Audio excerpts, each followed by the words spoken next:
sedaya ingkang kita lampahi kalebet amal-amal soleh lan ditampi dhateng Allah Subhanahu wa taala. Amin Allahumma amin. Lan mugi-mugi sedaya ingkang kita lampahi saged dadosaken wasilah supados sedaya dosa-dosa kita tingapura dhateng Allah Subhanahu wa taala. Amin Allahumma amin. Amin Allahumma amin ya robbal. Ngambali atur ingkang sampun dipun waos ayat-ayat awal senada dengan beberapa ayat wonten surat lain. Larangan menjadikan orang-orang musyrik, orang-orang yang menyekutukan Allah, yang tidak percaya kepada Allah. Oh, ini maksudnya orang gur wong sing ora Islam. Kalau kamu punya teman Islam tapi fasik, meninggalkan perintah-perintahnya Allah, ya podo wae. Ini kan namanya tidak percaya kepada Allah. Konsolat angel, puasa Ramadan ya enggak puasa kan.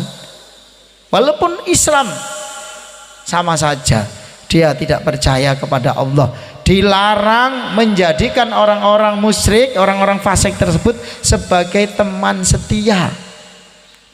Yang kadang-kadang, nah ini juga larangan memberikan berita-berita mengenai perjuangan umat Islam kepada mereka, karena akan menjadikan mereka mengetahui kelemahan-kelemahan umat Islam yang akan dijadikan oleh mereka untuk memukul, menyerang, memerangi perjuangan umat Islam. Ngoten.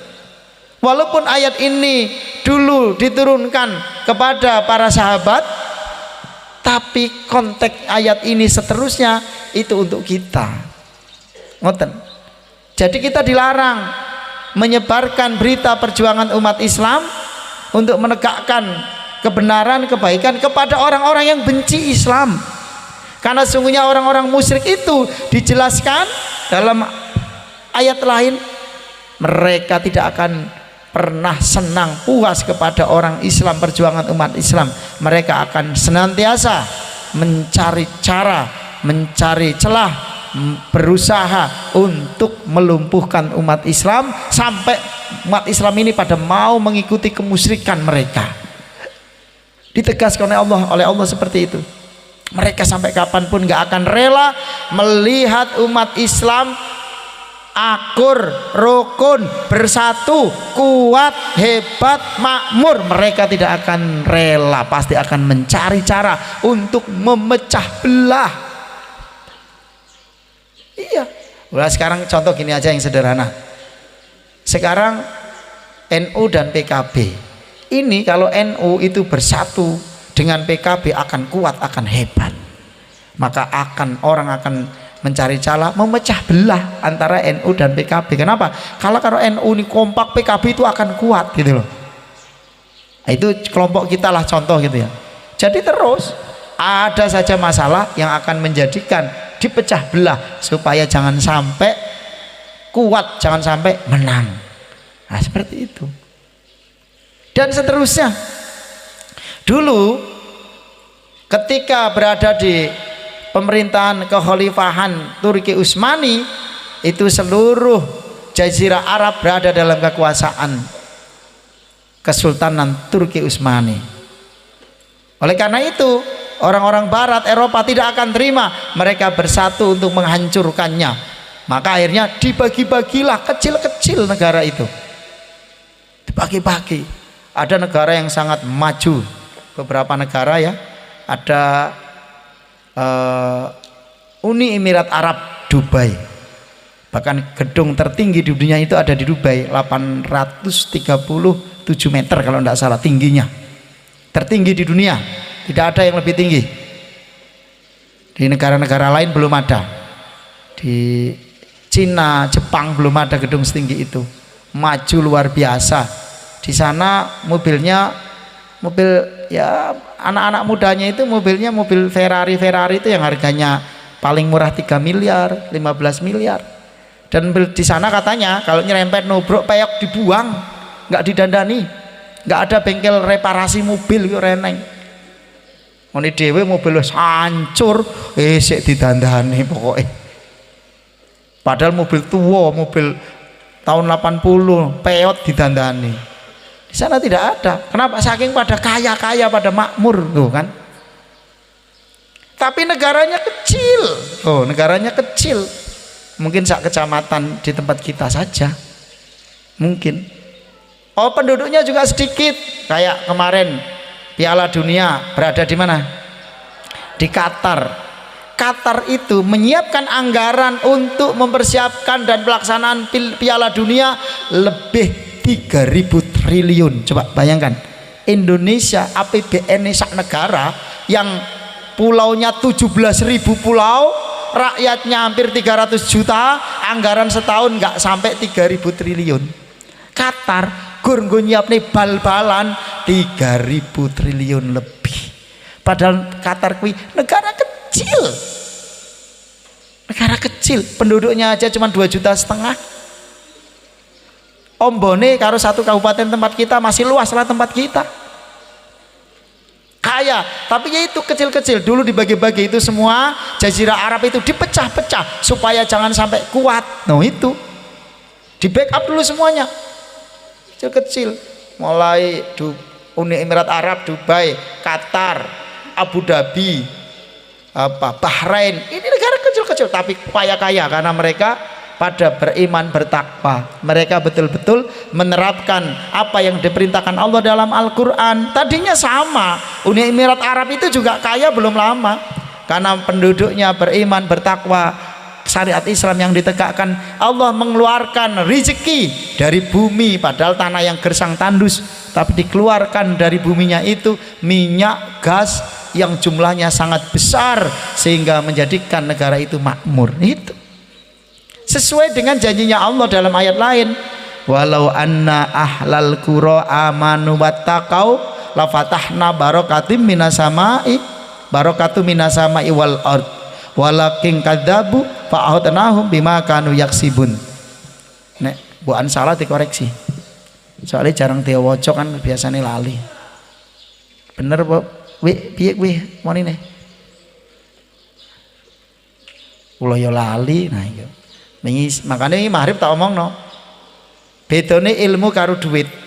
Duit itu kalau kita banyak keluarkan habis, ilmu kalau banyak dikeluarkan disedekahkan itu akan bertambah.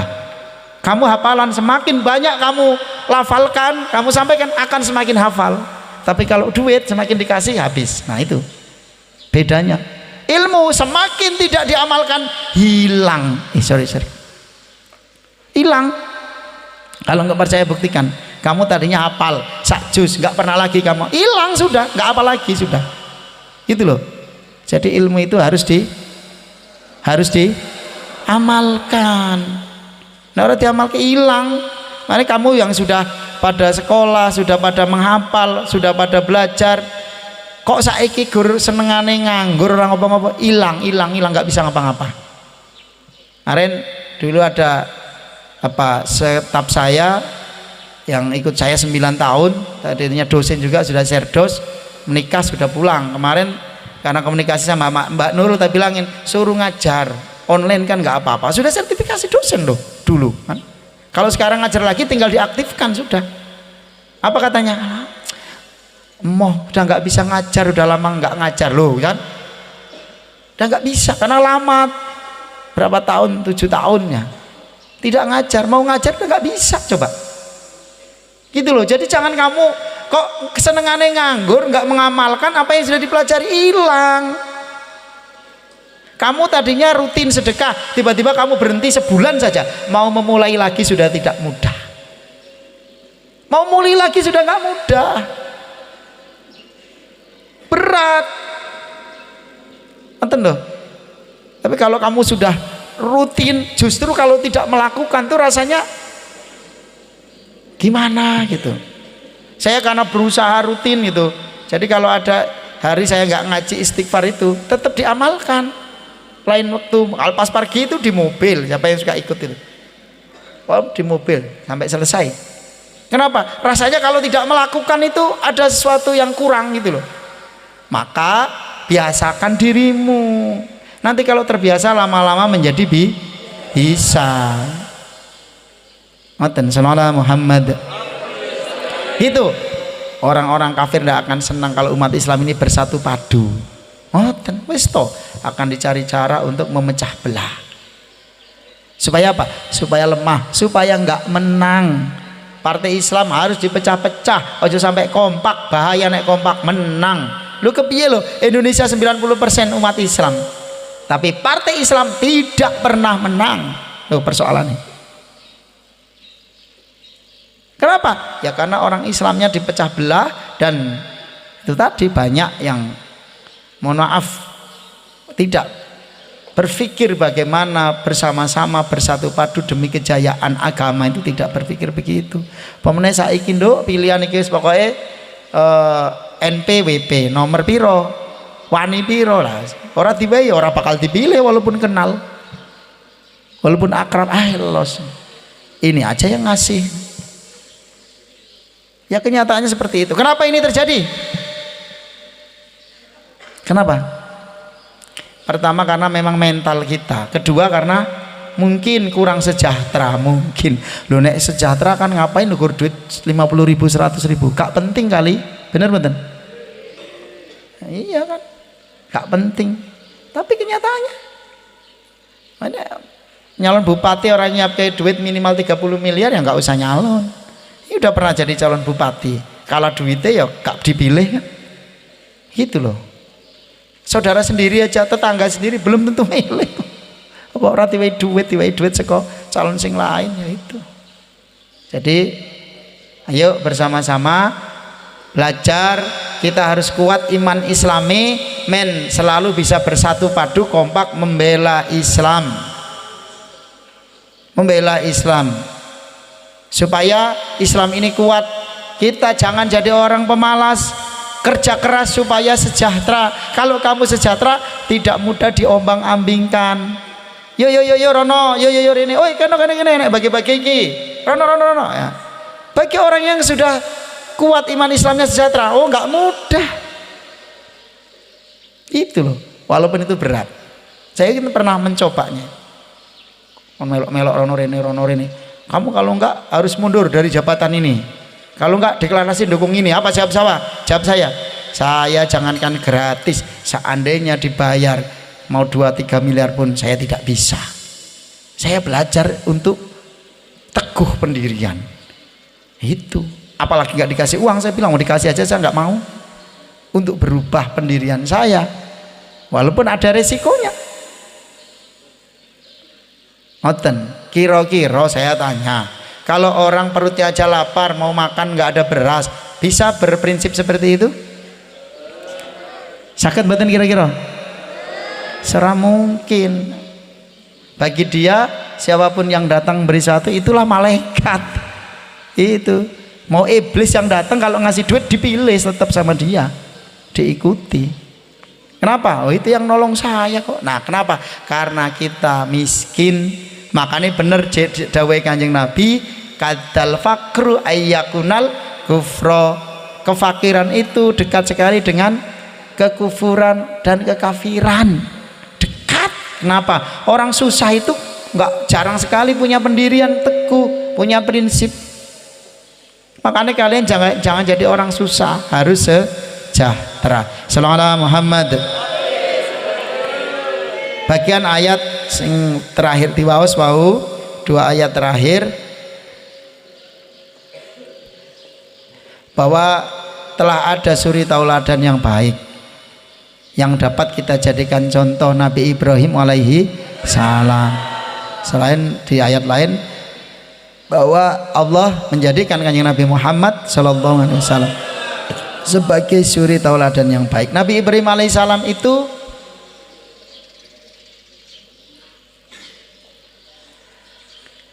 pernah mendoakan bapaknya supaya diampuni, tapi ternyata tidak diizinkan memohonkan ampun orang-orang musyrik. Wong-wong sing ora taat percaya karo Gusti Allah, ora percaya karo Gusti Allah, musyrik, bahkan menyekutukan, kita ternyata dilarang mendoakannya. Ya Allah ampunilah, tidak boleh. Nabi Ibrahim alaihissalam pernah mendoakan bapaknya. Bapaknya itu kan bukan hanya menyembah berhala, tapi juga produsen berhala, membuat berhala-berhala itu termasuk menyembah. Maka Nabi Ibrahim alaihissalam dilarang memohonkan ampun. Wallahu alam. Walaupun wonten riwayat bapaknya itu di masa akhirnya itu mengikuti Nabi Ibrahim alaihissalam, tapi apakah terus beriman atau tidak, nah itu saya kurang jelas.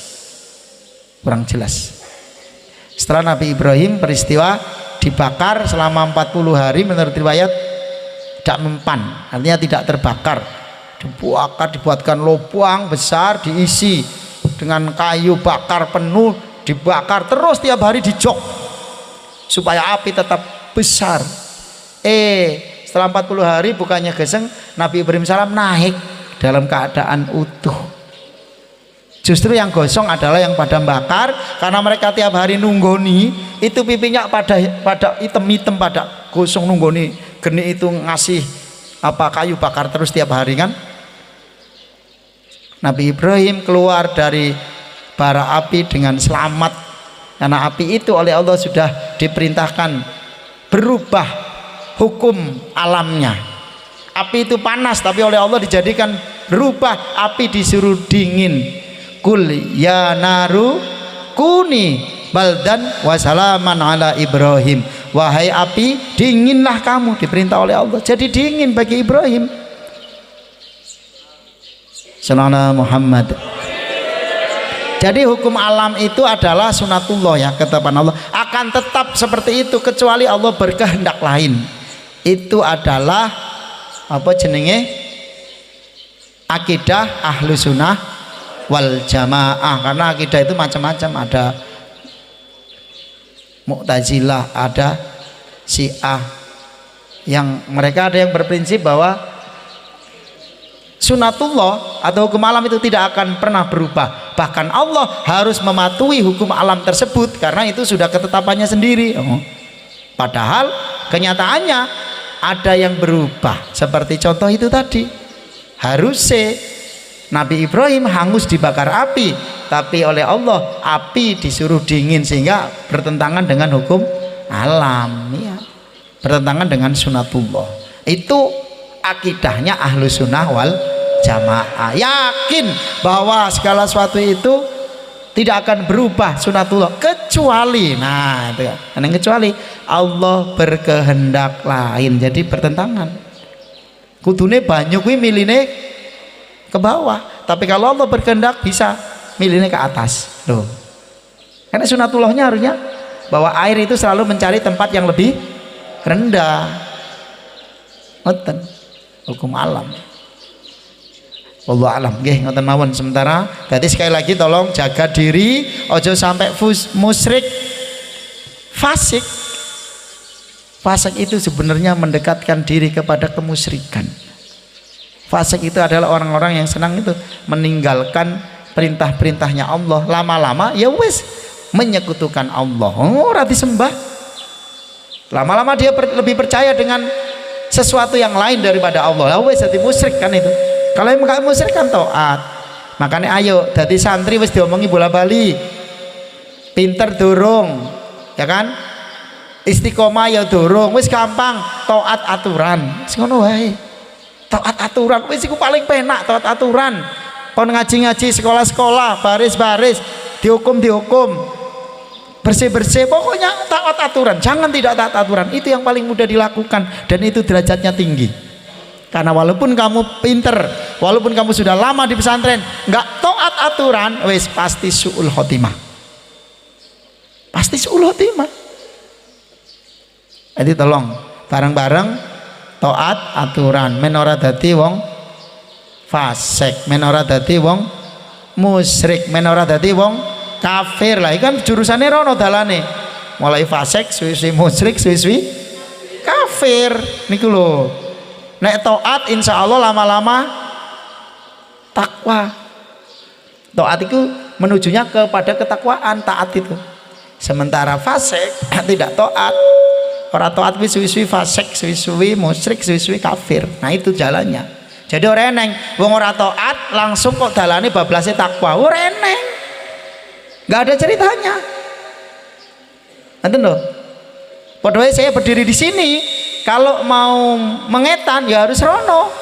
Orang ceritanya aku rono, tekan kono, lu kan nggak enak kan? Jadi kalau kamu kepingin jurusannya swarga, toat, iman, takwa, swarga. Sementara nek nggak taat, ya ora taat, suwi-suwi, fasik, musyrik, kafir, neraka. Nah, kuwi dalane. Mana yang mau kamu tempuh? Ya pilih sendiri. Pilih dewe.